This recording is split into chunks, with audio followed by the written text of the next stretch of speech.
Today I'm sitting down with Danny to talk about one of my favorite movies, Casino, the homage to 70s Vegas, starring Robert De Niro, Sharon Stone, and Joe Pesci. We'll see how Casino fits into Scorsese's impressive cinematography as one of his many films about the downfall of criminals. We'll go in depth on De Niro and Pesci's performances compared to Goodfellas, and how Sharon Stone shines in this tragic role. Finally, stick with us to the end to see Danny and I each draft our ultimate Vegas movies box set, and you get to decide your favorite. But for now, sit back, relax, and welcome to my film club.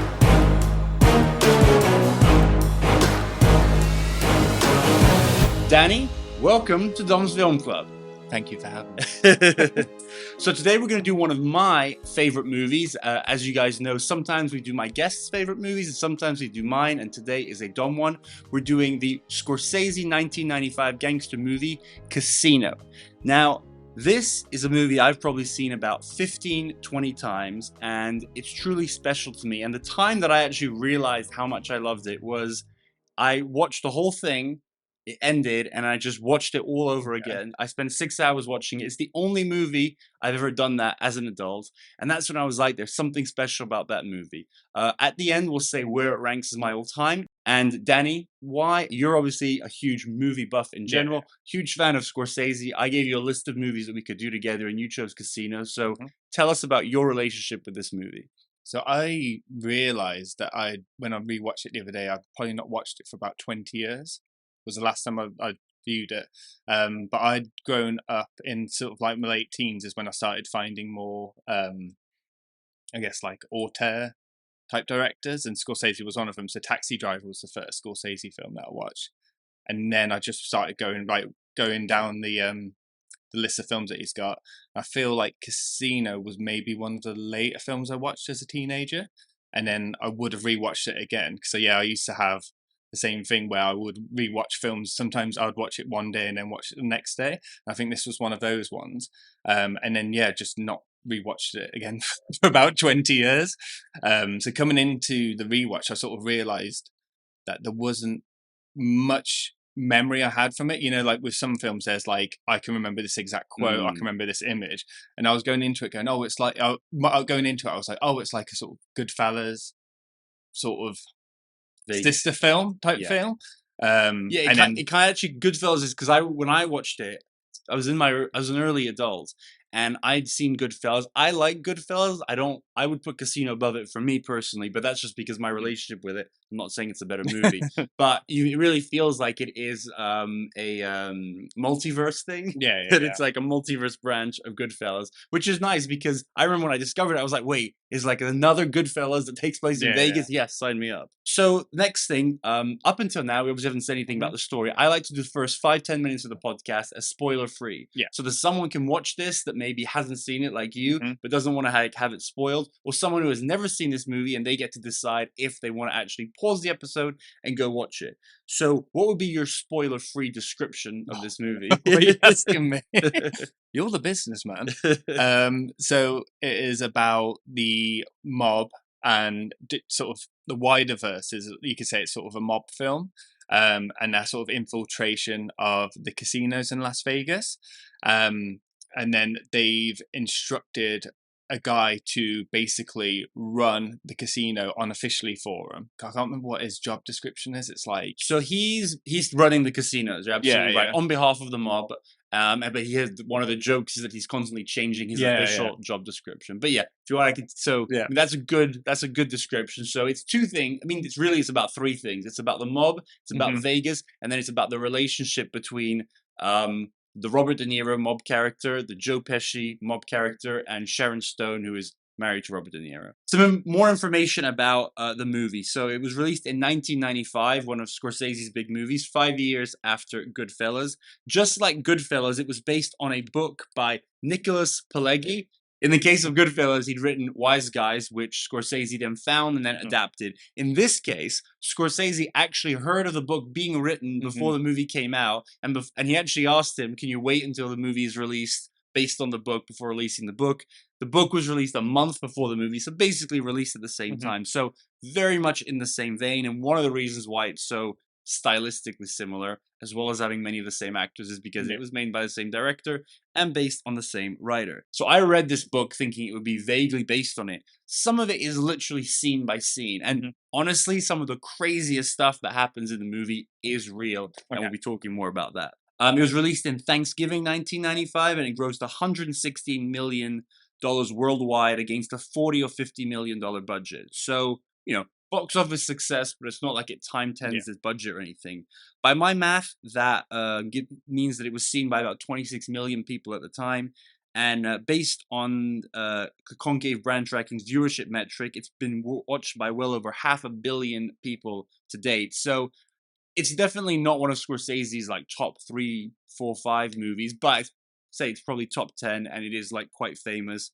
Partly because it's bringing together the same cast, partly because it's an iconic Vegas movie. It was critically acclaimed. Here for all the episodes, we do a thing where the guest guesses the Rotten Tomatoes score and the IMDb score. Okay. So maybe you've checked it, maybe you haven't. We'll pretend that you haven't. Rotten Tomato score? So I don't think it would be in the 90s. I think it'd be like 85%. 78% by the critics. And IMDb? I think that might be a bit higher. 8.9? 8.2. Oh, okay. But 8.2 puts it the 142nd all-time list on IMDb, because it is very hard to crack that 8+. And the movie was nominated, was the main award consideration that it got was Sharon Stone won the Golden Globe for Best Actress, and she was nominated for Best Actress at the Oscars, but it didn't win any. So definitely not as successful as some of Scorsese's other movies. So the last question before we hit the spoiler line is, and we can both answer this, is who should watch this movie? What mood? Who would you recommend it to? So it feels like a bit of like a dad film, I think, in a way. That dad genre of cinema. I feel like it's like a Saturday afternoon dad type film. But I don't think it's anything it doesn't go anything like, it's not like an art house type film. So I think it could be enjoyed broadly by most people. I think fans of like crime. Also, I feel like it has a bit of a condensed sort of HBO limited series type vibe to it as well. So that sort of like adult drama. That's actually a great point. We'll talk again about the format, and this is definitely something that could be watched in chunks. And it does actually, it does feel like that. I would love to see a 5-hour series based in like this world. Basically, same as they should have done with Kill of the Flower Moon. They should have just broken it down. No. That's a perfect film. Has Yaz watched it? No. Because this, like, Sunita isn't the biggest fan of, like, hardcore, like, gangster movies, but she'll basically watch them when they're of a certain quality, and she's seen this, I think, once. I think she was like, no, that's fine, I don't need to rewatch it, but I think it is something that the ladies would enjoy. They can enjoy it. They probably will not watch it as much as us. I put it as a fun, gritty movie that will keep you riveted, make you laugh, keep you entertained, and will transport you to 70s Vegas. You also learn, one of my favorite things is learning how the casinos actually work. That's probably more of a boys thing. And how the mob worked. And I'd say, like you say, this can be not indie, but like this is a good quality movie that you could watch with like your partner, or like, go on a date if you're seeing it at the cinema. But I also think it's the sort of thing that, like, if you and I were just hanging out, having some drinks and putting it on in the background, chatting over it when the boring stuff is happening, and then be like, wait, this is the part where Joe Pesci makes someone's head explode. Which is actually the first spoiler. So from now on, this is the spoiler line. So now we're going to talk openly about the beginning, the end, what happens to the characters, everything. So hopefully we've made a compelling argument that you should pause right now and go watch this movie for the first time, maybe rewatch it, and then come back to us and basically go through this movie, go through the things we liked, the things we didn't, talk about some of the history, the true events, how Scorsese made it, and all that sort of fun. So now is the spoiler line. You've been warned. So now that we're past the spoiler line, let's start with the entertainment value, because for me, any movie that you really enjoy, before anything else, it has to entertain you. What sort of entertainment does this movie provide you? So me personally, on this being maybe the third or fourth time I watched it, I found the first hour quite hard to get through. Really? Maybe, I think when I mentioned earlier about the HBO limited series thing, this feels like a bigger story than a film. So I feel like the first hour, I might be wrong, but it feels like there's not many minutes that go by without constant narration and That's like very, yeah. montage, because I guess it's setting up like the mob side of things. It's setting up these individual characters, but then it's setting up the wider sort of universe and like the business of casinos. Was the first time I sort of noticed my like sort of like drifting around. I guess in the first hour as well, there's nothing in the first hour that people bring up as being like with the head thing, like that. None of that's in that first hour. So all the stuff that people remember for it or talk about, it seems to be in the last 2 hours. And then after about an hour in, the style changes a little bit, and it sort of slows down, and all the scenes breathe a little bit more. There's less needle drops in the last 2 hours as there is in the first one. Yeah, because it's just like narration, music, like bang, bang, bang, bang, bang. Here's people counting money. It's all that sort of stuff. And then in the last 2 hours, it really starts to like open up, and you start to get to know the characters a little bit more. And then from then on in, it becomes really like compelling to me. So that was the only thing I noticed on this one. It was just like I was so frustrated in the first hour. And then in the last 2 hours, I was like really compelled and wanted to know. But also, as a side note, watching it, I was just like, I can see why Dom loves this film. Because take the mob stuff out of it, it's like a business film. So I was just like, Dom will love this stuff. This stuff. So for the viewers and listeners out there, in context, Danny and I both love films passionately, but we come at it from like very different points of view. And I think this right here is a really interesting thing. We obviously both appreciate this movie. I think I probably like it more than you, but you know, you don't hate watching it or anything. But we like different things. So, and I'll give some nuance to it. I know that when I was younger and I watched it, I actually think the first hour was the thing I liked most, because it's this super easy to digest, like exactly that. Very short scenes, constant music. Like I have my list of like some of my favorite scenes, and I'd say most of them are in the second 2/3, but there are a couple of just cool 30-40 second instances that happen in the first. I think one of the first ones is the whole Joe Pesci pen scene. Oh yeah, which happens like 20 minutes in or whatever. And that is like, that's such, I mean, it's not that it's fun to watch, but it just reminds you, because you know, you probably remember that Joe Pesci's a bit crazy in this movie. And then you're like, oh no, he's like completely like bonkers. And so scenes like that. And yes, I think it's a very easy to digest thing, but I will admit that it is like, a lot of movies will have 5 minutes at the beginning, they do that. And Scorsese just went, no, I'm going to do an hour of just constant intro. We can talk about this a bit more in the story, but I'll preface it by saying I do think one problem in this movie is that because it's based on a book, based on a true story, which the details are insane, but most of the details are true in this film. And he clearly felt the need to cram it all in. And I do think that hurts the movie a bit. And it's why there's so many things that they set up in that first hour. But honestly, we could probably even pick a couple, is that they could have stripped this out and they could have stripped that out. So it would help with it. But so that's interesting. So you see the beginning as a bit hard to get through, but then it sort of pays off because all the dominoes have been set, and then you just enjoy seeing the drama unfold. Yeah, because the first one is also the bit where I feel like it's Scorsese being like bang, bang, bang, like style. It's like overly stylized. It's like he's learned all these new tricks, and it's like, let's shove them all in now. And I think he was working with a new cinematographer for this film as well. So it's like they've tried to shove everything in. I guess it's almost, in like a side note, when watching the Austin Butler Elvis film, it felt like they'd really thrown like how many different styles of like camera like techniques can I throw in here, all the music, that sort of thing. I guess that worked for it on sort of like, it almost became sort of like a over the top like musical type vibe to it, and it feels like it's trying to do that where it's like it's trying to show all the excess of like Las Vegas. And obviously when you're going through, I've never been there, but I can imagine when you're driving down that strip that everyone knows, you've got all these lights, you've got all that, you've got all these things to look at. It's almost like the film's replicating that in that very first hour.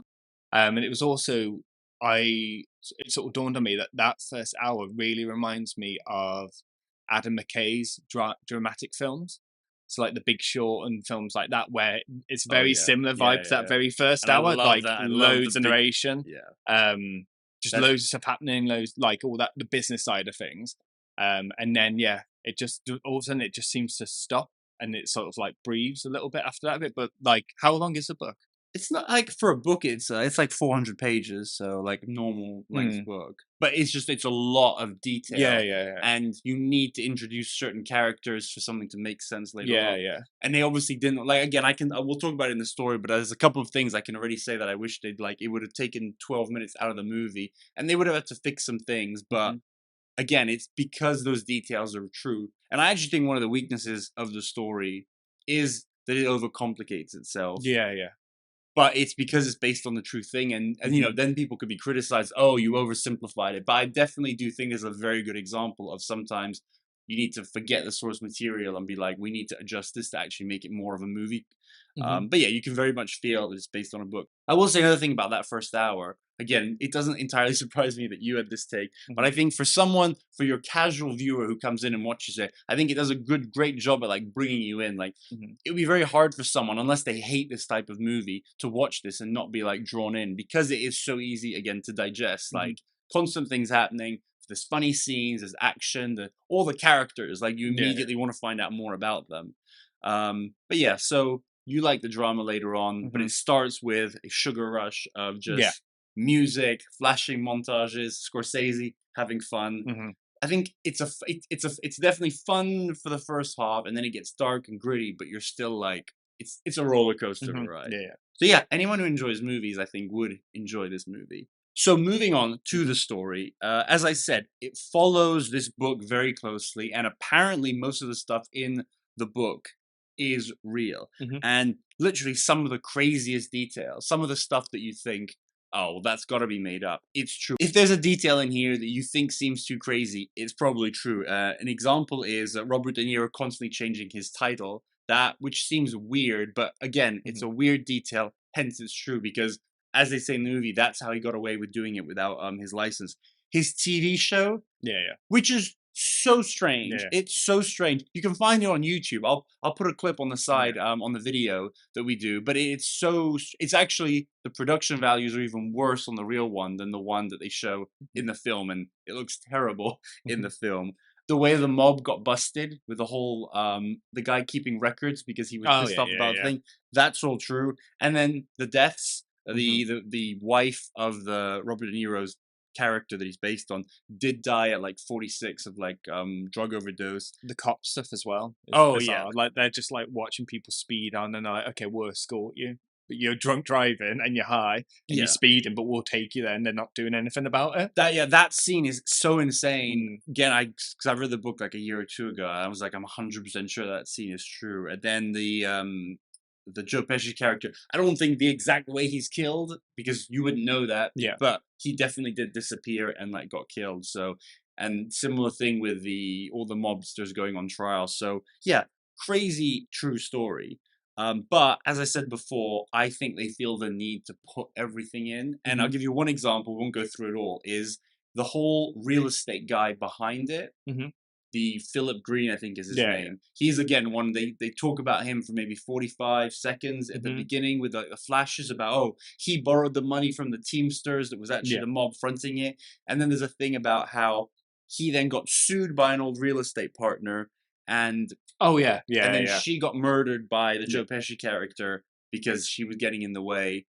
And so I realized the reason they use that is because of that attention is when Robert De Niro starts talking to the press and says, I'm the boss, which starts a whole bunch of things. And then maybe there's another minute or two of the movie about that particular character, the Philip Green. But I really feel like that as one example, they could have written around. They could have just taken him out. Obviously, it's mostly true. It's in the book. So they were like, we're going to put it. But it's like, it's not adding anything to the story. Yeah, because I guess you're sort of introducing a character for like a minute, and then she's gone the next minute. So it's not something, I guess you leave the action, just focus on something really small, and then you're back to and like you said, because it's in this flash, it takes you watching a couple of times to even like understand it. At the end, when they kill everyone, basically, the fact that like even me watching it for the 15th, 20th time, part of it is because it's in the dark and stuff, but you don't know who half the people are. But they are all people that you saw before, and there was like some sort of backstory, like a couple of minutes. And And I think one of the important, this is why this is true. This movie is nearly 3 hours long. Yeah. It didn't need to be 3 hours. Yeah. This will leave more for the characters, but I do think they spend too much time on the Sharon Stone, Robert De Niro, like, fighting for, like, an hour and a half. Like, halfway through the movie, it's clear that they're fucked. Yeah. And then they just spend so much time devolving. And, we'll talk about it with her, because she is the best actor in this film. Yeah, I think so. Easily. So it's a very difficult thing to say. But you were talking about the drama in the second half. I do feel like that. I'm like, oh God, we're doing this again. Here's a question for you. What do you think about the opening scene with the bombing, which is obviously the flash forward? So the opening's like quite engaging instantly, but when he gets into the car, that jump cut is really, really obvious. Like it doesn't even feel like it's been composed the same way. No. The car moves slightly as well, and then you see like 1 second of a dummy, and then the car explodes. But then there's real fire in the car, and then it cuts to a shot where it's obviously like composited fire on top of the car, and it doesn't look real. And then it goes into like the credits are really long as well. It just feels quite sloppy for Scorsese, I think. 100% agree. Especially because even if it happened later, I think we would say, oh, the dummy thing, it looks cheap. Well, because again, this wasn't made in the 70s, even though it might look like it. This was made in the 90s, so I feel like they could have done better. And it is pretty much the opening shot. I can just imagine surely Scorsese when he was like, when they're premiering this, they watch it over and over. Surely every time he was like, oh, could have just spent it $100,000 on like getting a better dummy. Even if you got him going in the car and then just, I mean, you could even different angle, or you could even just cut to black, the sound of the explosion, and then go into the credits, or going above the car. I don't think you needed to see a dummy in the car, but it's so obviously a dummy as well. That's the weird part of it. You haven't read anything about whether and again, you never know if it's 100% true in hindsight, whether he said, oh, we did it on purpose to like make it look a bit sloppy or anything like that. No, it doesn't ever get brought up, that opening, weirdly. So, totally agree on that. Let's put aside the execution of the opening scene. Do you think it's a good way to start the movie? Like the whole oh, this is what's going to happen. Now let's figure out how we got there. Yeah. I think it's quite, because that feels a bit more like old Hollywood, like 50s Hollywood, where you'd have like, there's examples of like a narrator who is a character that's already dead, and then they're like, it's almost like how did this happen to me, and then it will go into like the backstory of it. So it is like quite a compelling opening, I think, and it also leaves an air of mystery, because is he dead or is he not dead, that sort of thing. But I think it is really compelling. I just think maybe even just cut to black with the sound of the explosion. I like that. Would be really effective. Scorsese, take notes. So I think I don't love it as much as you do, but I'm okay with it. One thing that I don't like is, and this again is my whole thing about the Sharon Stone's character, is that he basically opens with, like, I don't know if it's the first line or it's the last line before the explosion, but something about like basically love, like if you haven't got trust, you haven't got love, blah blah. And it almost like it really feels like there's a love, like it's a love movie shoehorned into a mobster movie. And I was thinking about the difference between this and Goodfellas. Obviously there are relationships in Goodfellas, but they are like not even second or third importance. They're completely in the background. They're kind of the marriages are all a joke. And ultimately this relationship is just as much a joke as anything like in Goodfellas or whatever. But it almost feels like because they got Sharon Stone and they were like, she's amazing, we need to like film extra scenes and stuff. I don't like the fact that they kind of start with that as the forefront, because this is a mob Vegas movie before anything else. So I've got my best scenes. So maybe I'll just rattle through them. And you can agree or disagree. And if I forget any, you let me know. Quite a few. A bunch of these are in the beginning, like that first hour. So I think the first time you see the count room, again, as a business guy, just seeing them count that money, but also it's just, that kind of encompasses the whole thing. Like it's the money, it's being counted, and it's the mob guy just coming in the background and taking it, and that just really sets the scene. Then the pen scene immediately sets the scene of this guy's a psycho. But also, and this is more on rewatching it, Robert De Niro's reaction to it all, how blasé he is. I think there's like a shot that kind of he's like, okay, this guy is a bit crazy, but he's completely fine with it. He's obviously seen it before, so it very much shows that he knows about that. This is actually one of my favorite. The whale who wins a bunch of money at the casino, and then they basically sabotage his plane and bring him back and take all the money back. That's such a good scene. catching the cheaters. You know, the two guys who have the things and they break their hands. And it cuts to the they think you're going to saw his fingers off. Yeah. And then because I like the way that it sets up that they're going to inflict like violence on him, and then you think, and then he takes the saw away, and you think, oh no, they're not, and then the hammer comes out of nowhere, and it's just shot still, isn't it? Like matter of fact.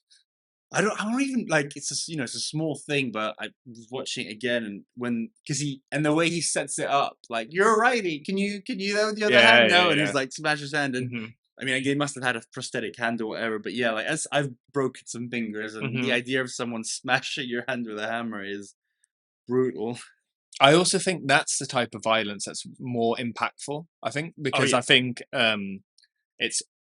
I've never had my hand be hit by a hammer, but I feel like anything involving everyday objects is more relatable. I think there's nothing more wince-inducing than if you're watching a film and someone stubs their toe, for instance, because you know exactly how that feels. Quiet place the nail. Yeah, and I think all those elements are really effective. Like the saw would have been like it would have looked over the top. I guess it's almost in how Scarface is very like buckets and buckets of blood, but just blunt violence is more impactful than over the top violence, I think. Yeah, I think this kind of, you've got your middle, like going with the saw or going with a knife is like standard, and then you've got the like underspoken, so the hammer. Yeah, but I think Scarface goes the other way. Like, no, we're going to use a chainsaw in a bathtub. It's like, oh, that's insane as well. Yeah. Then the Joe Pesci's crime spree, like the whole. So in the real story, I think Tony the Ant was his real name. His gang were called the Hole in the Wall Gang because that was their MO, is to create a hole in the wall and stuff. So that was, again, you're like, surely this isn't true. It's like, yeah, no, that's true. Then the slot machine manager, which obviously that's an interesting one. The guy that he tells him off once, and then later on, I think I have it a few scenes later of him firing him. Yeah. The codes on the phone are always great when it's like, oh yeah, I'll see you at Charlie's 3 a.m. down the road. I also love when Joe Pesci threatens the banker at Robert DeNiro's house. Oh yeah, he tries to, and that's one where as I got older, you understand like the banker is obviously laundering his money, and there's you pay an amount to launder the money. But Joe Pesci is just such a psycho that he's like, no, I gave you my money. You're losing my money. I want my money back. And this is great because it's at the core of the movie is they're both smart in a very particular way. But they're both complete idiots in a particular way as well. And this is Joe Pesci being a complete idiot because you can't beat up the banker. You can.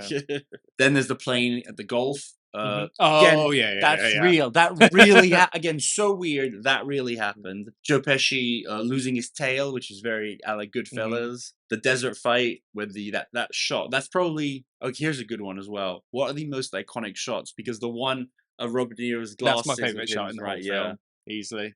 I know it's like overly stylized and everything like that, but it's just like I think with certain shots, if you can just take a photo of that image, that just looks really cool. Yeah, there's nothing subdued about this movie, so like it's not. Did you read what Scorsese's favorite shot was of the whole movie? It's when we first meet Sharon Stone's character and she throws the chips. Oh yeah, and there's like a shot that goes overhead of her, and apparently he said in interviews that was his favorite shot of the movie. And then I quite enjoy the unraveling at the end and like just everyone getting killed. There's something satisfying about, especially the second half of the movie, when you just watch all these shitty people doing shitty things and then getting their comeuppance.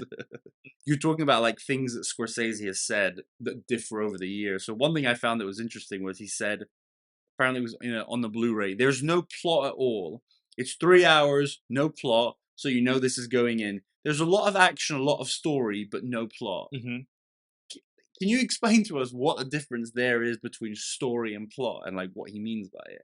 Maybe, I guess you'd probably say this is one of the films where it's maybe a bit more of like a vibe type film. Maybe that's the vibe that the vibe he's going for is making like a vibe type film where it's almost like, because you're being bombarded so much with all this information, it's almost like just don't think about it, just go with it sort of thing. But there's a weird statement to make because it is obviously there are key plot elements that go on in it. Yeah, I feel like his sort of thing to say to get attention is a bit scandalous or whatever, but it doesn't make it. I think it's. I don't. It might even be he's quite dismissive of the film. because it is sort of like he doesn't bring it up. It's not something. Yeah, it's one of the sillier ones. Yeah, and it's not one that because that's why I'm sort of interested in doing this particularly, because it's not everyone knows the name, everyone knows the actors in it, everyone knows it's Scorsese, but it never gets brought up ever. Yeah.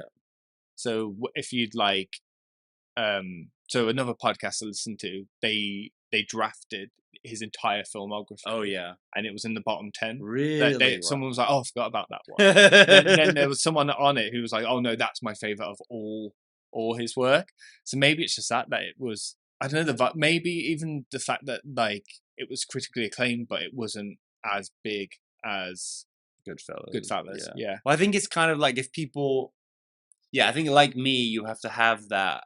Maybe someone, this isn't me, but someone like really like Sharon Stone, they would, I guess I could see this one would appeal more to women because of the Sharon Stone character, but there aren't really any big, important female characters in Goodfellas. For me, it's the business, the Vegas thing, which is, but I guess for most people, if you don't have that particular interest, it's like, if I want to see a gangster movie, Robert De Niro and Joe Pesci, I'm just going to watch Goodfellas. It was also that sort of weird period as well, isn't it? Around during that period, you have obviously had almost like a resurgence in Las Vegas films. Like obviously you had Casino, Fear and Loathing in Las Vegas, which obviously like a period film. And then Swingers is around that sort of time as well. I think maybe it's the next base 96, something like that. Maybe because I think Fear and Loathing's maybe 97. But it feels like all of a sudden, and then not too long later, you obviously have Ocean's 11 come back. It feels like we've gone back to that sort of period again. Maybe it's like, I don't know, maybe people are nostalgic for it growing up, of the glitz and glamour and obviously the Elvis Presley and everything like that. So they've come of age in the 90s and now they're reflecting back on that sort of time, maybe. Yeah. It is actually another thing that's super interesting is the ending when he explains sort of like what happens to Vegas. Yeah, because one of the things, and I love that you said this is a vibe movie because that is actually one of my main points, is that this is like, I just want to hang out in 70s Vegas, like see some people get killed, like see the inside of these casinos. Like it is, like you're not rewatching it to dissect about the dynamics of their relationship or anything like that. It is about just hanging out in this like beautiful glitzy place, which does not exist anymore. I think that was it when I was younger. You initially think that this is what Vegas still looks like, but I've been once, and so actually I thought I would love Vegas for going, largely because of movies like this. And then I went there and I did not enjoy it nearly as much. And I think part of it is because Vegas definitely does have a charm. And I think I'm preparing myself to one day go again. But I would have a much better expectation based on like having actually been and as an adult. Because if you just watch movies like this, Swingers, Oceans, you have a very like unrealistic. Also, maybe it's one of those places that definitely looks better at night. But if you see it in the cold, hard light of day, it's just dust, isn't it? But I think this is definitely a romanticized version, and as they admit, because it doesn't exist anymore. I love the end when they're like, "Oh yeah, it's more like a theme park now." But at the same time, it's like, but it was also run by the mob, and people were getting like robbed and killed all the time. So maybe it wasn't all good. But so after spending 20 minutes on the story, all that to say, the story is not that important. Production, everything that we'll talk about is great for the vibe, but the actors and characters are very interesting here. So let's talk about Sharon Stone. Okay. What do you think about, I guess, her character and her performance? So I think she is the best thing in the whole film. Yeah. I also think she's the one. So we could get into it a bit later, but I don't think this is as much a companion piece to Goodfellas as people think of it as. But she's the one element that feels new for Scorsese, because he'd done a film in the 70s called Alice Doesn't Live Here Anymore, which was his first female lead protagonist film. And then obviously since then he's very much, I feel like you could, if you broadly take his whole filmography, it's about sort of the corruption of like money, the American dream, but a lot of it's like toxic masculinity over and over again. And Sharon Stone's the first new element that's bringing to it, because you don't really focus on female characters that much. She's also like the tragic character in the whole film, because is it Lester? James Woods' character, like you just in those brief sort of moments, you realise she's basically been used and abused her entire life, and then it leads to like she has one of the most naturally tragic endings as well, because she's probably the one character that you can sort of almost say that she didn't necessarily bring it on herself. She's a product of everything that's happened to her. So I think that's really interesting. Whereas I guess the mob guys, they're almost sort of, they can They chose. Yeah. But what's straight interesting to me is that like so many people, well, I say people, mainly men, don't like her character, and they think she's like too much, and they're not like, I don't know. The one thing was that she's too screechy, or she's overacting was a word, I think, but it was just like I don't see that at all. I think it's maybe the most freshest thing in the Scorsese film up to that point, I think. Yeah, I agree with most of what you said. That screeching, whatever, like that's all just sexist bullshit. Yeah. I can see, like, if someone just pops into certain scenes, and as I said, like there are certain scenes which she's going back and forth between them that I do find a bit like, we get it. And I think part of it is because it's anxiety inducing, because like everyone's terrible in this, like no one's good, but you're like, you feel bad for her because she's stuck in a situation, you feel bad for De Niro because he's obviously being like used and whatever and like betrayed, and they're just horrible scenes to watch. They're not fun. So I'm always like, oh, I think there's a chunk in maybe the third, fifth where they spend like 20-30 minutes on them, and I got a bit, and then they spend 20-30 minutes back on the mob stuff, and it's like, okay, we're back, and then it's like, then there's the whole thing with her taking the money, and then the scene with like the kids and stuff is like horrible. So that's my whole thing about how the fact that she's 100% the best actress in this, she's the most exactly refreshing, interesting thing, but it's not necessarily like a fun thing to watch. Like if it was a whole movie just about that, I would not be like rewatching it. I think that was the one thing that brought up as well, because there's actually, like I said earlier, there's not many people discuss this film, but when you discuss it, people are just like, oh, I just wanted her to die. And it's just like, but it's that weird thing where I think people could, based on the style and everything of this film, people can read into this film in an incorrect way. Like, I don't think Martin Scorsese is trying to say that Robert De Niro and Joe Pesci, like, oh, these are the good guys. These are the guys you're supposed to be like side with. Get rid of her. I think it's almost the opposite way, but people can view it in a different way. So we absolutely will. This is the time to get into that. And also something that I realized that I hadn't gotten to, and you've brought it up perfectly. This movie follows perfectly in the Scorsese theme of crime movie. Technically, I figured The Aviator, but he's obviously not a criminal. But I listed out 5 movies. So obviously, Goodfellas, this, The Departed, Wolf of Wall Street, with someone who's like, it's the rise to power of the criminal, then sort of seeing what happens at the top, and they always basically it's always greed. They go too far, they want more money, and then paranoia, and that's then why like, Killers is so important. Killers is like the birth of everything. Killers was the 5th one, you're right, because that's like and The Irishman as well, actually. So I think Killers is like him basically being like, this is almost the origin of all his other crime films, and then The Irishman's the ending. Like, what's like, none of this is going to end well. You're all just going to end up old.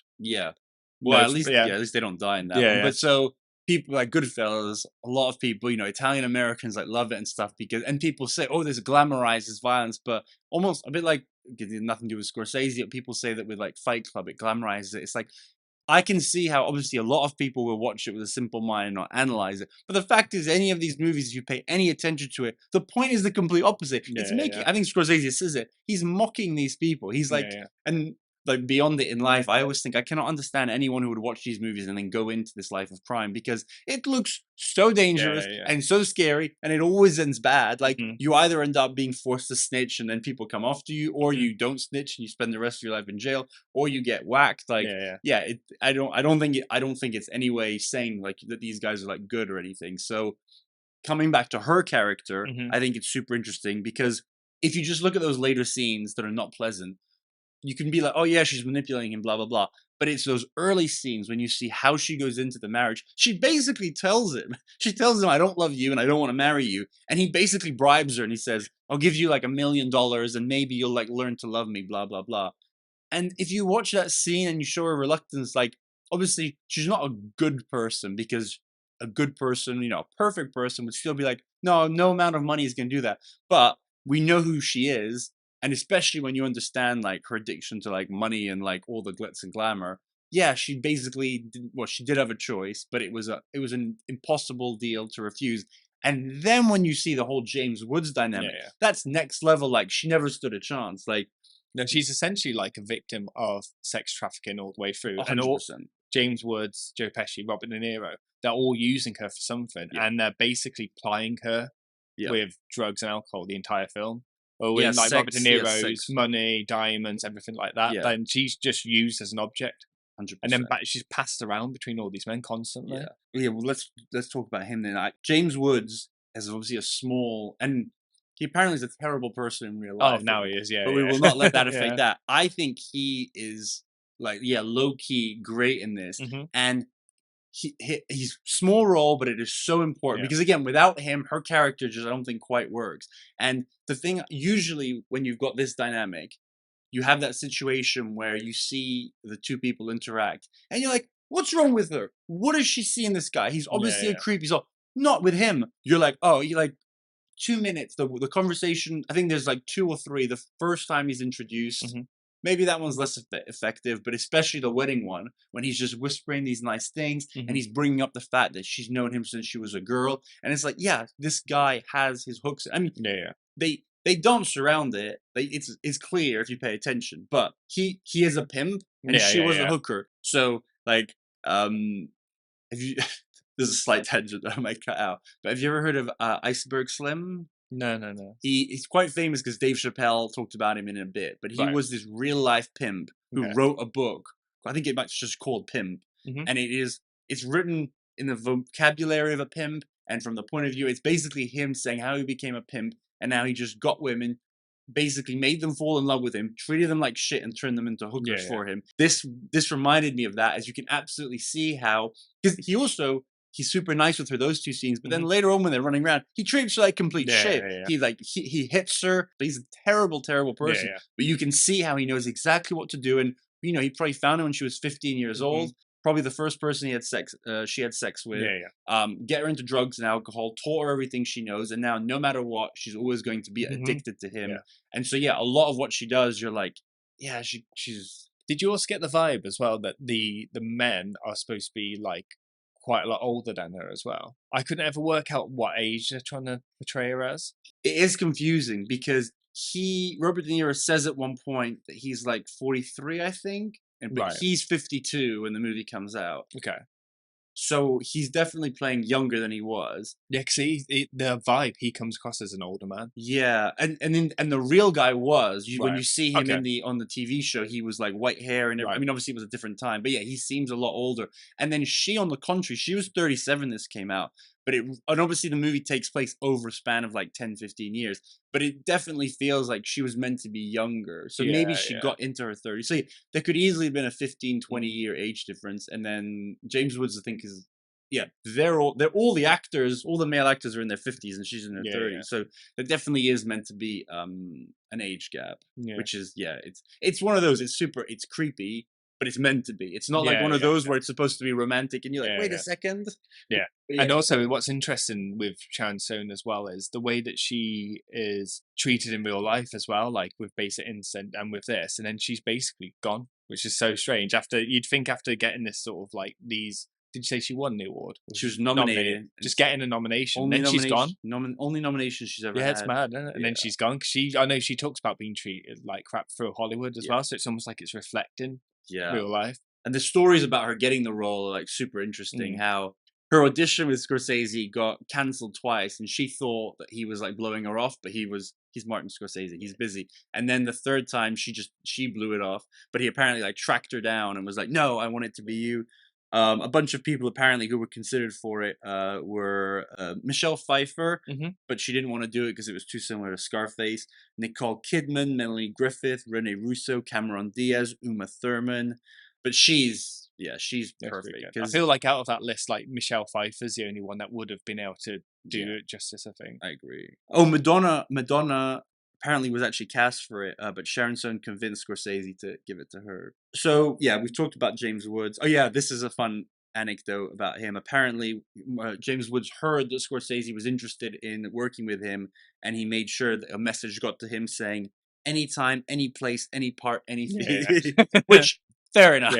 Basically, the Jonah Hill thing he did with Wolf of Wall Street. So obviously, we do have to talk about the two main men, Robert De Niro and Joe Pesci. Let's start with Joe Pesci. Like, do you think this character is basically the same as in Goodfellas, or are there subtle differences? I think it's sort of if you broadly look at it as like he's almost playing the same stereotype like the next level of like brutality as well. And I also feel you get a bit more of his character comes through a bit more, because there's a lot more sort of like conversations that take place. But yeah, I think because, I mean, that's probably where these comparisons come from. It's really weird to hire the same people, and he's almost hired like almost as the same character, but like up in the ante a little bit more. Because in Goodfellas, he obviously does crazy stuff. Yeah. But it is De Niro who sinks the crew in the end, because he's very different. He's completely crazy in a more subdued way as Joe Pesci's character in Goodfellas. But yeah, and I think he's more of just a hired goon there. Whereas in Casino, the power gets to his head. He thinks he runs the city and everything. Him and Sharon Stone are the ones that kind of sink the ship. But it's like, if Joe Pesci wasn't getting involved with her, that could have probably gone differently. So he's the main instigator of everything going to shit. Because as much as, you don't feel too much sympathy for Robert De Niro, you are like, oh, come on, man, you had a good thing and he's ruining it. Because, there's no situation where Joe Pesci's character doesn't end up. Like, he's on a one-way street down that hole. He's a lot more yappy in this as well. Yeah. I think he's a lot more like Joe. So in Goodfellas, obviously, he's a lot more like quietly intimidating. Like, he talks only, like, even the funny house scene, he's not like doing his Joe Pesci isms. Whereas this is almost like one of my favorites. He's a lot more high pitched, isn't he? And he's a lot more sort of like, he almost seems like a sort of like a dog that's been let off a leash a little bit more in this. So it's a bit more like erratic. But yeah, I guess broadly you could say it's the same sort of stereotype, but just upped up a bit more, and you get to know him a lot more. And then, so the De Niro character is very different. So obviously he is the more subdued psycho in Goodfellas, whereas here he's the straight guy. But he does kind of go off the rails in his own way in like the second half of the movie with all the... And I was actually wondering if this is a weakness in the performance, because there's no hint in the first hour that he has... rage inside him.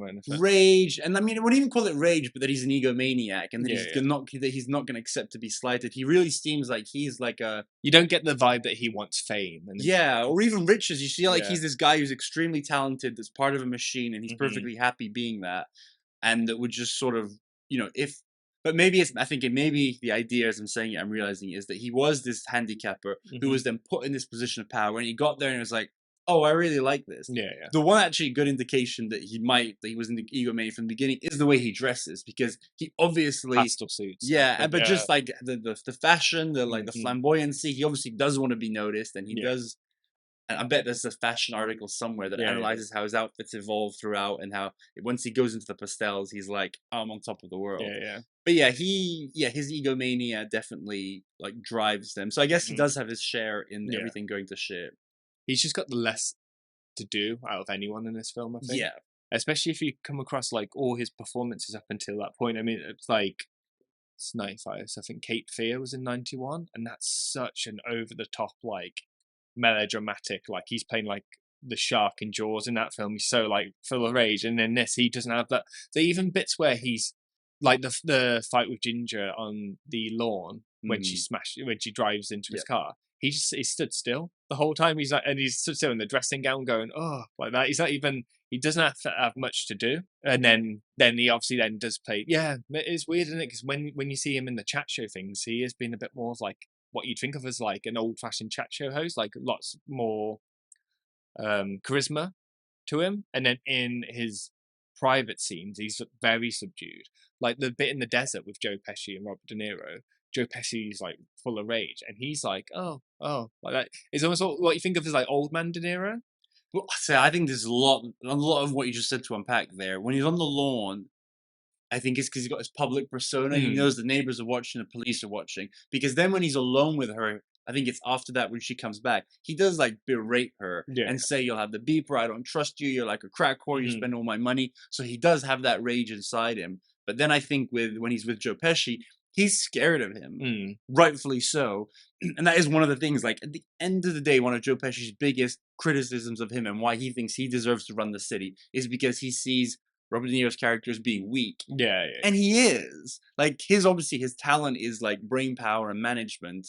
of a casino, clearly not a criminal organization. But there are numerous things where he's like weak and he needs the Joe Pesci character. So yeah, he wouldn't be able to.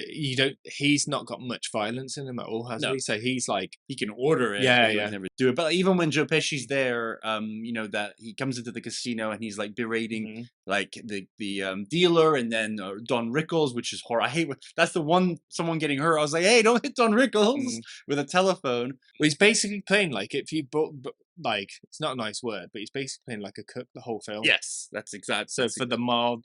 For like everyone, he's just like, yeah, no, that's exact. So I have it that he is weak and a cuck is exact. I mean, and he literally is. But yeah, so and it's not a character you like. Like you would never bring up Ace as like a fun character or whatever. But if that was the mission, Robert, especially someone that we know can be a tough guy, because in Goodfellas he's a scary motherfucker, and this is in the recasting. Like you needed to find, you couldn't get someone too tough. And obviously Robert DeNiro is tough, but he doesn't have any. He plays soft in this, as he's meant to. Let's move on to the dialogue and the script. So I think a good place to start is the comparison with Goodfellas, because I like the script in this. It's got the same vibe, but I can't really think of any like quotes. Like it's not, there's sections that are great. And I looked up like quotes from this and you see like whole sections, but there is no, like you said earlier, like, the Goodfellas, like, funny how, like that is just, there's nothing like that in this. I mean, also with Goodfellas as well, you remember that opening narration. So like there's everything. Yeah, there's just moments in it. Whereas I guess with this, I think maybe watching it again, the things that come back to me, I think of it, the visuals more than the dialogue in this. 100% agree. Yeah. Apparently, I don't know if this is true from Goodfellas, maybe you know, but apparently it's probably exaggerated, but Scorsese, a lot of it was improvised. He basically would say, guys, this is what needs to happen in this scene, which it's just funny because you think of that as like a Judd Apatow movie with like comedians. You don't think of it as like dramatic actors, but it's probably when he'd seen them do what they'd done in Goodfellas. It's like, yeah, I trust you guys. And they obviously, I mean, they don't speak like that naturally, but the two of them are very fluent in all of that. So definitely the script is not like one of the strongest points, unlike in Goodfellas. Here's one quote. I was looking for like interesting quotes, and here was one that came up, but I think it's a bad quote. So we can see what you think.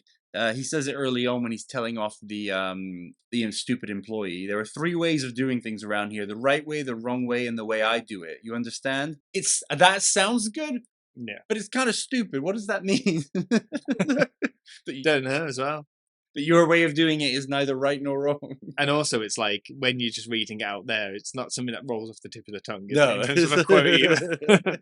I think the scenes that I'm pretty sure probably were scripted were the Sharon Stone, Robert De Niro scenes, especially like the fight ones. But because those are the most dramatic scenes, the most tense scenes. And you said those are the ones you probably enjoy the most, the most interesting. So I think it's because it's like it cuts down to like real life. So it's almost like there's a director that I know Scorsese was like almost mentored by in the early, because John Cassavetes, but it mentions it in the Conversations with Scorsese book. But Scorsese says this is a world that he had no knowledge of, and he didn't like the broad world. He didn't find interest in, but he said he knows people. Of the mob or Vegas? Or Vegas. And well, that level of mob as well. Right. He says he's more interested in the neighborhood type goings on, which is what obviously Goodfellas is about. And this was something that he wasn't broadly interested in, because in part of the book as well, he said this was basically a package deal with Cape Fear for Universal. So this is one of the things where it's, like you said, it's brought to him and then he hears about it. But so his big thing is people, I think. So I just feel that like it just feels more, those scenes breathe more and they just feel more real, and I think that's when you get to know people a bit more in the film. They get to know the characters a lot more, and it just feels more not it's not our house, but more an independent cinema type vibe to it. And I do I think I've said before, like I find some like scenes of conversations and dialogue as exciting as visual like blockbuster like scenes. Like those, the character stuff is probably things that I remember more and that like speak to me more personally. I was more exciting than sort of the flashy side of things, which is probably another reason why the first hour I'm like, get to the people. Well, I always say, like, doing this podcast has made me realize that, like, obviously everyone has a different approach to almost every movie, and most people, movies that you like, there's something that hooks you. Yeah. And there's like, and the more you watch it, the more you see everything else. But it's always what that original hook is. And I think for me, it was the understanding how Vegas works. And everything else I enjoy like that. So, and this is very much far away from that. So it's probably at the end of the net for me. Whereas for you, you're like, oh yeah, this was my hook. It makes sense that that's much more at the center of it for you. Yeah, because also if you look back at his past stuff as well, even like his past, like something like Mean Streets, for example, it's very much like dynamics between people. Like Goodfellas has more style to it, but again, it's about these same people, these neighborhood people.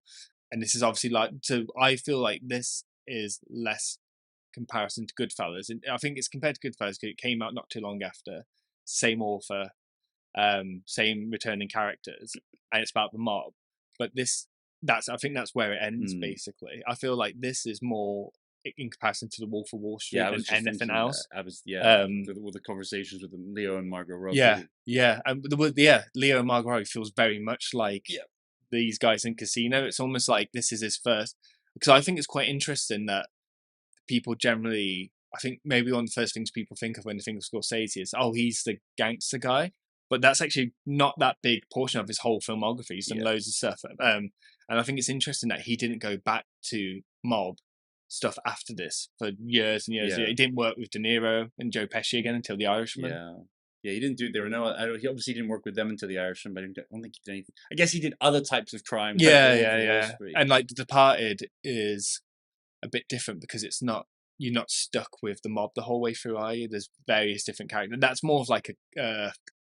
I mean, it's based on like a Japanese like cop drama. Oh, is it? No. And then obviously Gangs of New York is almost like, it's not the mob as we know it. The Departed, it obviously involves the mob, but you don't actually see that much of the mob side. It's like very much the police side. We obviously Matt Damon being on the cover there, and then it's just occasional. So it's much more about police than it is about the mob. Because he basically says in this book, this is as far as he was ever going to go. He was like, that's like the broadest sort of mob film he's made. And then Netflix brought the money truck. He made The Irishman. But then I guess with The Irishman, that's more, again, it's more of a character study, isn't it? Again, and it's about like going back to the end of the life of the mob. It's like him. Yeah, because it is really interesting that he just doesn't work with these guys again that it would been decades. 25 years. Yeah, I mean, they probably were all like, we've had our fill of each other. We don't want to do, because they were already probably pigeonholed after doing Casino. Both of them. So and then after this, De Niro basically for a long time becomes like a family-friendly comedian. Yeah, he was in Rocky and Bullwinkle, and the Meet the Parents films, and is it like Bad Grandpa? He becomes like a bit more of a like yeah. So next we'll move on to production, but before that, we'll have a little segment brought to our sponsors at Concave Brand Tracking. Danny also works with me for Concave, so you should actually be much more able to answer this than the average person. What do you think, without actually having done it, what do you think the number one brand in this movie is? And I think it's not even close. Number one brand. There's not a lot of car stuff in it, particularly, is there? It's the cars. It's the car. It's pretty much the car brand that all the men drive constantly. Oh, I feel like it's not. Is it Chev?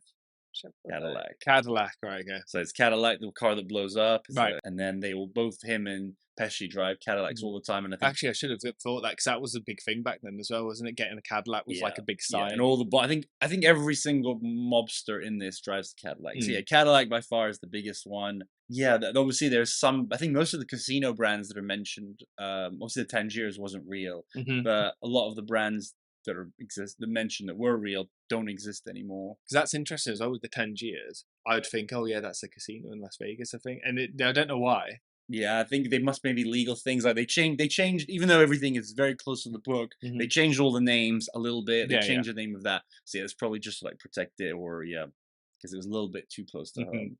One other last brand mention is James Woods. I think it's the scene where when he's confronted by Robert De Niro, he wears a very distinctive Gucci jacket with like the colors down the sleeves and stuff.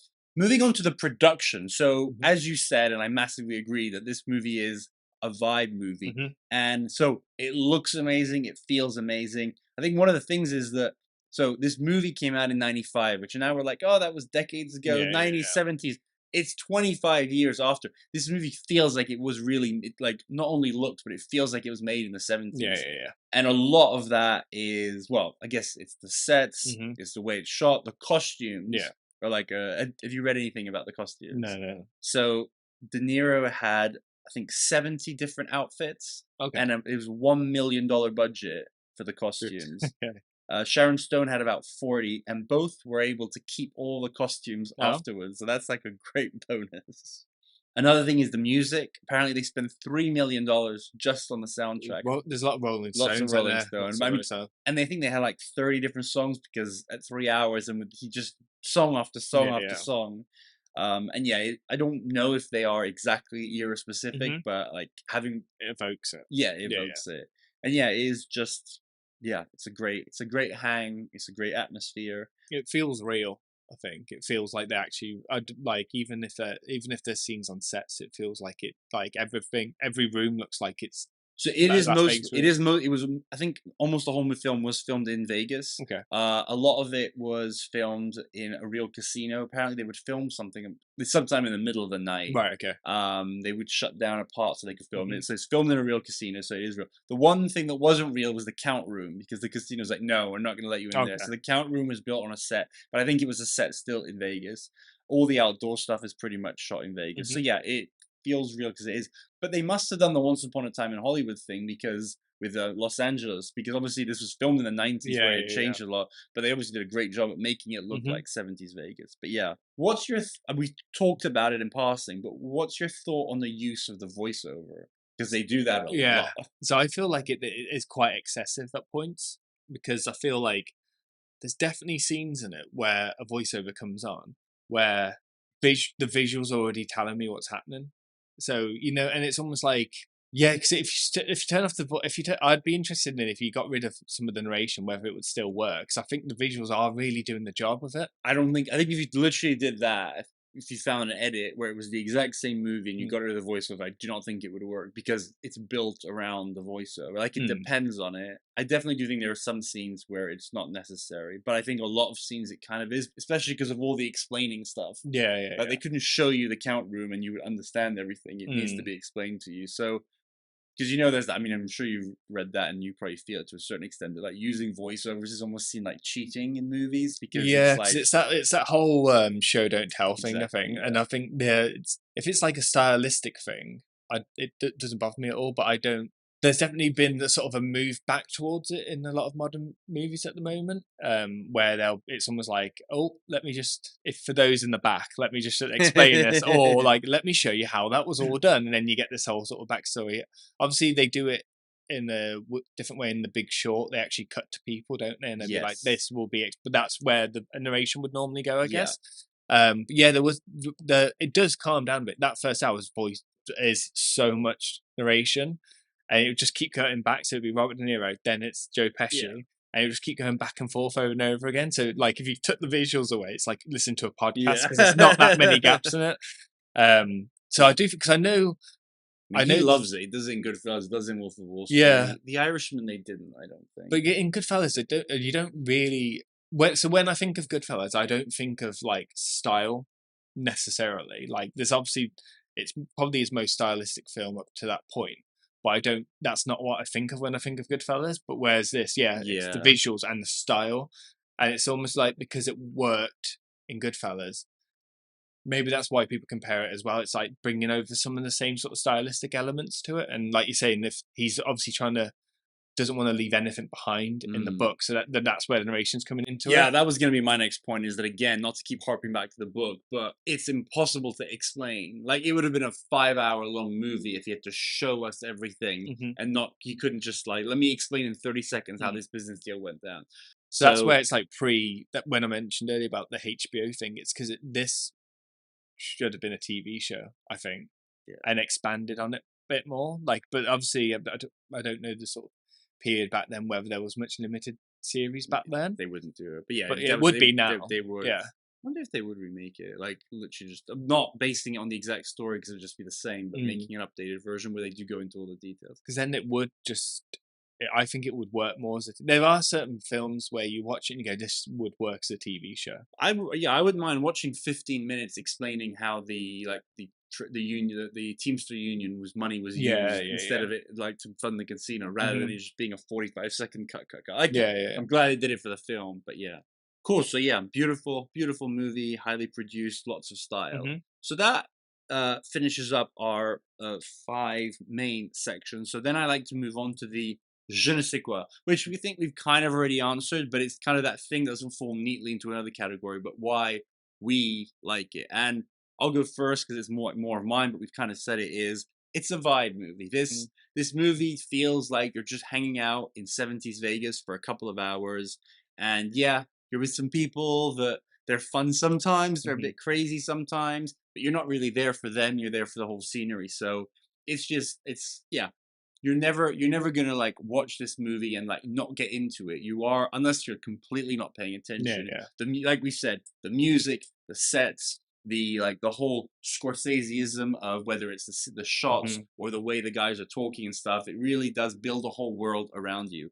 And now that you started talking about this idea of like a series, like I'd love like a 10 hours of this. So for me, that is just the je ne sais quoi. It's the vibe. It's like really feeling like you're there. I think it's also like going back to the style of it. I guess it's the style's almost reflecting the excess of the world that they're in. So I guess 100%. That's why it's like that fits it more.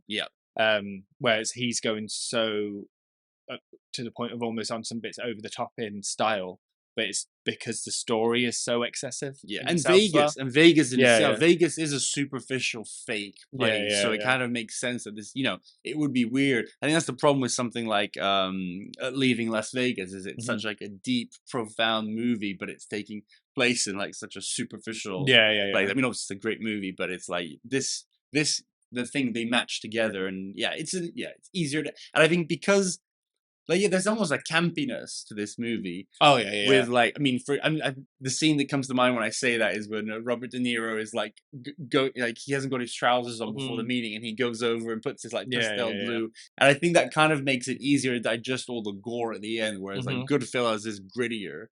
So as I said at the beginning, like Goodfellas is going to be more of like a boys gritty movie, whereas this is just a bit sillier and lighter. I also think with the when you cut to the violence as well, it's interesting in the way that the violence is all brightly lit as well. You don't really see that excessive violence. There's obviously the scene with the pen and with the clamp with the head is obviously, but even then it feels it's really lit.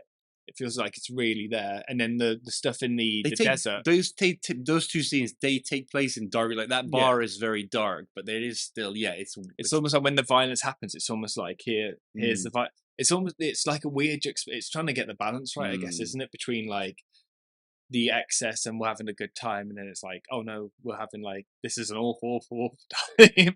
And then the way, I think the death of Joe Pesci at the end is really impactful. Yeah. Really, really impactful, because I feel like it's the camera stays still a lot of the time. You're seeing his reaction. You're seeing his brother getting killed first. It's brightly lit. The other gangsters, there's no emotions going on at all.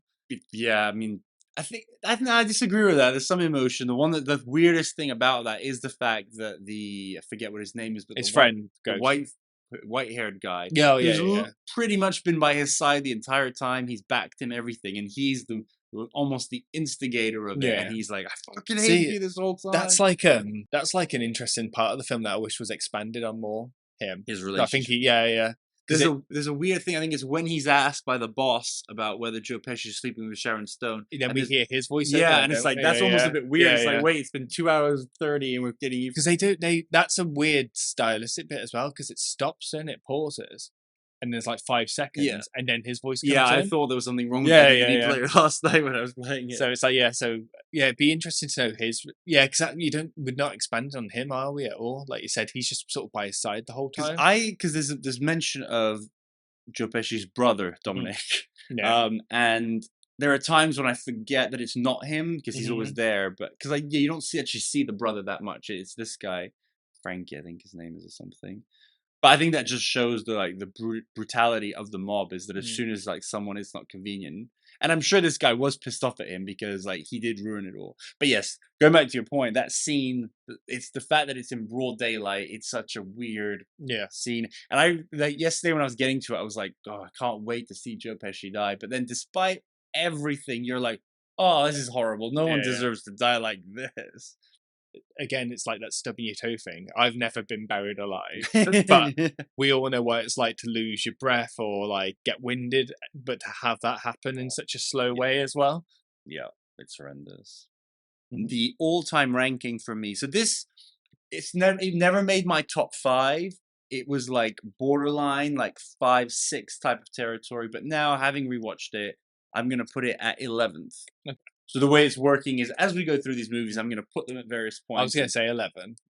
I think before the rewatch as well, because anytime we spoke about Scorsese, you bring up Casino first out of everything.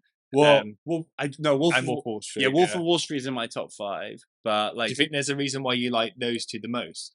Probably the business thing. Yeah, probably is. Yeah, I think it's more compelling. I think Goodfellas would definitely make my top 100, and we'll do Goodfellas one day. But yeah, there's just like spoiler alert. Goodfellas, I think, is number 1 of the entire lot. Yeah, I mean that doesn't surprise me.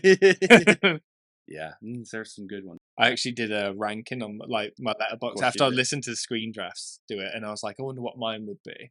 Yeah, so this would fall in like the bottom end of Scorsese for me, but he's such like an interesting filmmaker because I think he's made one film that I would say is bad.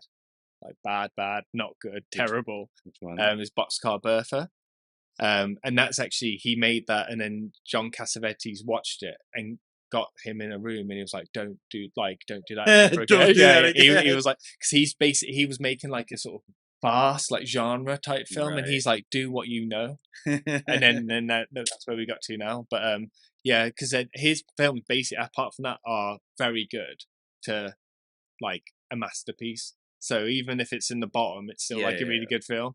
That's the thing. It's like, so it'd be interesting if you had a film like this, whether I would think the same about this if it was from someone that had like 5 films. Yeah, and if this was their best film. Yeah. And I think maybe in retrospect, I think the TV thing would have worked. But I also think maybe in retrospect, it's probably too close to Goodfellas. Yeah, I mean, this movie would be very different if it was made by anyone else because it's a very like Scorsese. As you said, here's the thing: if someone other than him had made this exact movie, it would have felt like a complete rip-off of Goodfellas. But because it's him, it's like, well, he's allowed to rip off his own thing.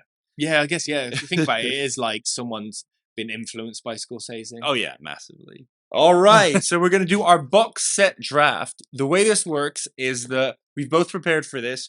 We are going to we're going to take turns picking 5 movies. We're trying to create the best Vegas box set. So the 2 criteria, and you guys are going to be able to vote for this on YouTube or Instagram. You can find it there. The 2 criteria are if the movie fits the criteria, the theme. So we're not going to nitpick to the other, oh, that doesn't take enough place in Vegas. That's up to you. So if you feel like one of us has put movies that are not, don't vote for us. And then what box set would you prefer? So we're not necessarily going for the highest quality, but just the most popular. So Danny gets to go first. So what is the first movie that you would pick for your Las Vegas movies box set draft? So I would go for Hard 8 by Paul Thomas Anderson. So it's about essentially gambler. Like it's like an aged gambler meets like a young gambler who is awful at gambling. So it's Philip Baker Hall as like a mentor to John C. Reilly's younger gambler. So it's like the pre-Boogie Nights one. And then Gwyneth Paltrow is also in it that's maybe the bit where it's a bit similar. So it's like there's a love interest in it, which is Gwyneth Paltrow, and she also plays the sex worker. Okay. And then Samuel L. Jackson plays a significant role in it as well. So it's just like a really great cast. Yeah. And it shows you more the sort of dingy side of Las Vegas as well. Yeah. So, and it goes into like the suburbs. Right. And it is it is like the whole movie is in Vegas pretty much. Yeah, at least big sections of it are, yeah. So I'm going to go in a very different direction. They were my top 2. I couldn't sure which one to go for, but I've decided to go for Ocean's 11 because it's just, for me, that is the most. I love most of these movies that I've picked, but especially the first one. The whole movie is in Vegas. That is like, it's very good companion to Casino because it's like this. Also, how crazy that this movie came out 6 years later. But basically, it takes place 40 years. It feels like it takes place 40 years later in terms of Vegas. So it's interesting seeing a director like Steven Soderbergh as well, who would probably fit more in like sort of like in American indie side of things, a bit more experimental. And it's like him making like a big crime film. It's a bit like feels like a natural sort of follow when he made Out of Sight as well, like a few years earlier. And it's very like poppy, isn't it, as well? Back to you. I will know that obviously we are allowed to pick Casino. Okay, got a left field one. I don't know how to pick that straight away. Yeah, I think if you want to be strategic here, there are ones that you think that I might pick. You want to be picking first. Okay, based on the sort of topic that we're thinking out with Casino, I'm going to go for The Godfather Part 2. So you're almost seeing what we don't see in Casino, but we see like the the behind the scenes. That is interesting. Again, the people can decide. My one on that is one that's borderline in terms of it's only a little, like it's probably like 20-30 minutes of the movie that takes place on that, but they discuss it a lot all the way through the film, don't they? Again, we're very different box sets that we're building here. I'm curious, was Ocean's 11 on your list? Yeah. Okay. I'm gonna have to put The Hangover next on mine. Okay. That did not make my 10. No, I mean, it's obviously a very different type of movie of that, but I'm pretty sure if you ask most people like what their number one Casino, not Casino movie, probably the film they think of instantly, I think. Maybe. So I'm putting that. All right, back to you, number 3. So I'm gonna go with Fear and Loathing in Las Vegas. I've seen that one once and I just found it very, very strange. Do you like it as a movie? Yeah, and I love the book as well. And it really captures the visuals and it really. So when you're reading the books, I think I read the book first, and then it's one of those where you're like, oh, how would this work as a film? And then you watch the film, but obviously Terry Gilliam's a very like fantastical filmmaker, and obviously that deals with like the excess of Las Vegas as well, and all the visuals are like it's like that's very stylistic as well. There's a lot going on all the time. It feels very stressful and manic. Yeah, that's what I remember. It feels like what an acid trip is in the worst possible way. The anxiety. Okay, I think at number 3 I am going to go Casino, which I think we've talked about enough for today. So back to you at number 4. So I've got 2 left. I'm going to go with Showgirls by Paul Verhoeven. I have that one lower on my list as like a backup. What are your thoughts on that movie? If you asked me when I was a 14-year-old lad, it was a little perv, catching it and being like, I've never seen anything like this in my life. I think I was watching it for very different reasons back when I was 14. But like, it's definitely... It's a Vegas movie. Yeah. And it definitely deals with like the dark side of Vegas, isn't it? And it's like the way that people are treated in that film. But also it's just, I think it's also a film that's misjudged at first because Paul Verhoeven's like he obviously made RoboCop, Starship Troopers. Benedetta came out recently as well. He's very much seen as like, he's exploitation filmmaking, but it's like he's taken exploitation, but actually satirizing the whole thing. It's really smart. So I think at the time people like took it too literally. I think it's really interesting, especially it's more interesting watching it as an adult and also watching it after it was panned. It's one of those films that people would have said is one of the worst films I've ever seen. It's definitely changed course now. I'd heard that and then watched it and was like, I can see its weaknesses, but I enjoyed it. And it is like I had it.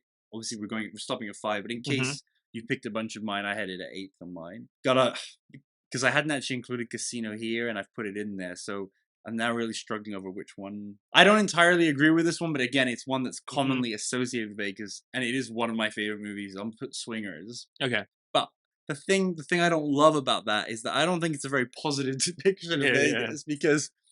I mean, it's actually the most honest depiction of Vegas and how anticlimactic it is to be like, Vegas, baby! And then getting there and be like, okay, well, we lost a lot of money and everything. They do it in Knocked Up as well, don't they? Where Paul Rudd and Seth Rogen go to Vegas for a trip and they're like, oh, this is awful, get me home. Did they even show Vegas there? Because I just remember the car trip being iconic. They show them going to Cirque du Soleil. Right. And then... Because that's the one where there's like, when they say, you know why you're gay? Okay, so and your last one? So this one's more of a left field one. Okay. And it's probably not something you think of when you say Las Vegas. You probably don't think of this, but I'm going to go for Blade Runner 2049. Yeah, I did come up in my research because when he finds Harrison Ford, he's in Vegas, right? Yeah, and that's like I think Blade Runner 2049 is probably one of the most beautiful films ever filmed. It looks incredible. And that particular set in Vegas as well is very like striking. And I just love the fact that even after all humanity's gone and it's just a big red desert, there's still a hologram Elvis performing on the stage. So my last one, I'm going to put 21, the Blackjack movie. I've not seen that. Yeah, it's... So there was that and Now You See Me as well. Yeah, I don't like those. I've not seen that either. The one that I bumped was A Lucky You, the Eric Bana poker movie. It's one of they're not that, given how big poker is. Yeah. And obviously Rounders doesn't take place in Vegas.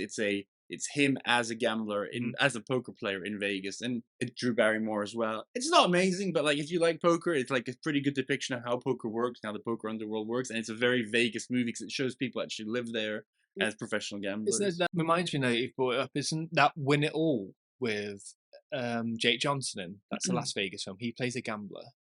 It might not be Las Vegas. Maybe I'm just sticking on the gambling. No, I don't think it's in Vegas. Right. Yeah, you've seen it. Yeah.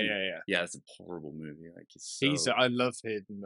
That's the thing. He's very even in bad stuff. He's very watchable. Well, it's not a bad movie. It's just it's a painful movie to watch because just any of those gambling, like there's The Gambler, the original, the Mark Wahlberg, where those are just painful movies to watch. These people destroy their lives.